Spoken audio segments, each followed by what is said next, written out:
তো এটা ছিল আমার জন্মদিনে দুপুরবেলা লাঞ্চ। বানিয়েছিল হাজব্যান্ড। ভাত, 5 রকমের ভাজা, শাক, মাছ, মাংস, পায়েস, সাথে ছিল মিষ্টি আর স্যালাড। ছোটোখাটো একটা ডেকোরেশনও করেছিল, বেশ সুন্দর, কিউট। আমার তো খুব ভালো লেগেছিল। তো আমার হাজব্যান্ড আর আমাদের বিআই মশাই করেছিলেন সব কিছু, রান্না বান্না, ডেকোরেশন, দুজন মিলে সব কিছু করেছে। আর দুপুরে এই ছোট্টখাটো লাঞ্চ টাঞ্চ করে তারপরে আমরা একটু গেছিলাম বাইরে, বিচের সাইডে। ওখানে গিয়ে কেক টেক কাটা হয়েছিল। আরও দুটো একটা বন্ধু টন্ধু প্রেজেন্ট ছিল। তো এই যে আমরা পৌঁছে গেছিলাম বিচে। কেক টেক বের করে সব ডেকোরেশন রেডি। আমিও রেডি কেক কাটার জন্য।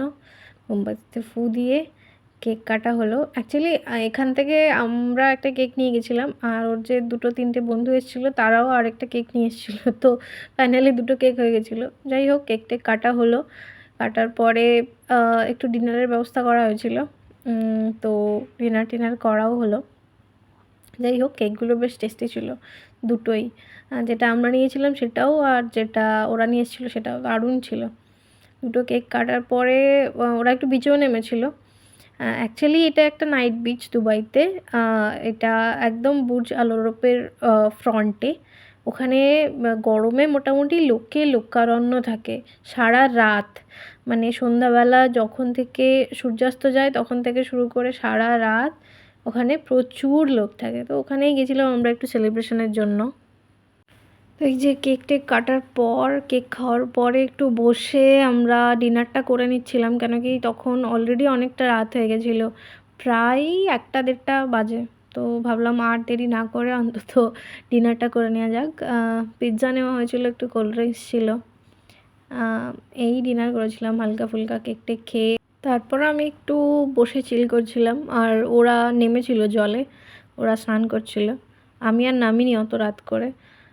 দেখুন কত লোক, বললাম না এখানে সারা রাত গরমের টাইমটাতে সারা রাত লোকজন প্রচুর অ্যাক্টিভিটি করে। পেছনে একটা রাস্তা মতো আছে, ওখানে সাইক্লিং করে, কেউ কেউ একটু জগিং মতো করে রাত্রেবেলায়। কেন কি গরমে তো এখানে দিনে বেরোনোর মানে কোনো প্রশ্নই ওঠে না, এতটাই হিট থাকে। তারপরে সানস্টোর্ম চলছে এখন কিছুদিন হলো, তো রাতেই সবাই বেরোয় আর কি। তো এই দেখো রাত এখন 2:25, আর এখনও লোকের সংখ্যাটা একবার দেখো। প্রচুর লোক। মানে সামনে এরকম সমুদ্রে সবাই স্নান করছে, প্রচুর অ্যাক্টিভিটি করছে, খেলাধুলো করছে, গান বাজনা সবই চলছে। কেউ কেউ গিটার এনেছে, গান গাইছে, কেউ নাচ করছে, প্রচুর বক্সও বাজছিল।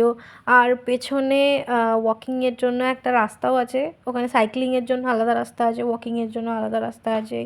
কেউ কেউ ওয়াকিং করছে, কেউ সাইক্লিং করছে, কেননা এই সময়টা দিনের বেলায় তো কেউ একদমই বাইরে বেরোতে পারে না, এতটাই হিট। আর কিছুদিন হলো খুব সানস্টোর্মও চলছে, তো সেই কারণে আরও কেউ বেরোতে পারছে না। তো রাত্রেবেলাটা সবাই একটু রিল্যাক্স করে এখানে। এই যে আমাদের ম্যানেরাও জলের মধ্যে খুব নাচানাচি, খেলাধুলো, অ্যাক্টিভিটি করছে। ওরা ওখানে এনজয় করছিল। আমি ভাবলাম যাই একটু সামনে থেকে দেখে আসি আমিও। তাই বলে আমিও একটু জলের ধারে গেছিলাম।